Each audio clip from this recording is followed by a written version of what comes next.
Hello friend, કેમ છો તમે બધાય? આજે હતી મોટી લાટ એટલે આપણે આવી ગયા સૌથી પહેલા ઈમુભાઈમાં પાન ખાવા.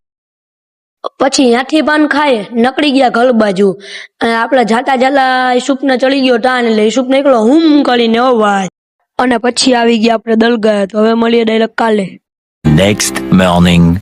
તો મિત્રો તમને બધાને મારા તરફથી 11મી શરીફ મુબારક. અને પછી મળી ગયા આપણને આપણા દોસ્તારો. હજી જુલુસ આવ્યું હતો નહીં એટલે આપણે જુલુસની વાત જોતા હતા. પછી જુલુસમાંથી આવીને આપણા બધા દોસ્તારો અહીંયા બેઠા હતા. થોડીક વાર આપણે બેઠા અને પછી આપણે હેલા ગયા જમાતખાના બાજુ, કેમ કે અહીંયા હતી 11મી શરીફ મુબારકની નિયાજ. અને પછી અહીંયા જમાતખાના આવીને જોયું તો અહીંયા તો હતી હો ભાઈ ફૂલ લાંબી લાઈન. અને પછી તો આપણે આપણા અહીંયા દોસ્તારો ભેગા બે ગયા ખાવા હો ભાઈ. અને પછી અહીંયાથી નિયાજ ખાઈને આપણે બે ગયા પાછા અહીંયા વેરી દરવાજે, કેમ કે અહીંયા આવતો તો એક નંબર ઠંડો પવન ભાઈ. નવાજ ને ઈસુબ ને બધા બેઠા હતા અહીંયા. અને પછી આપણે અહીંયા વેરી દરવાજે થી મસ્તી કરતા કરતા લાગ્યા ગરબા. પછી અહીંયા ઘરે આવીને થોડીક વાર આપણે દોસ્તારો બધા બેઠા હતા હો ભાઈ, જોઈ હગો તમે. અને પછી તો આપણો પ્લાન બન્યો અચાનક નો નાવા જવાનો. ક્યાં જાય નાવા એ તો તમને આગળ ખબર પડી જ જાય. અને પછી કોલેજ ચોકીને તો આપણે ડાયરેક્ટ પૂગી ગયા હાઈવે ઉપર હો ભાઈ.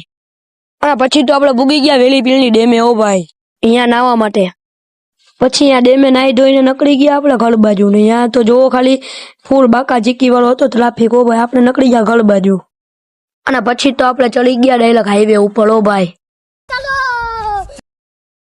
અને પછી તો આપણે પૂગી ગયા ઘરે અને અહીંયાથી નાહી ધોઈ કમ્પ્લીટ થઈને નકળી ગયા દરગાહ બાજુ.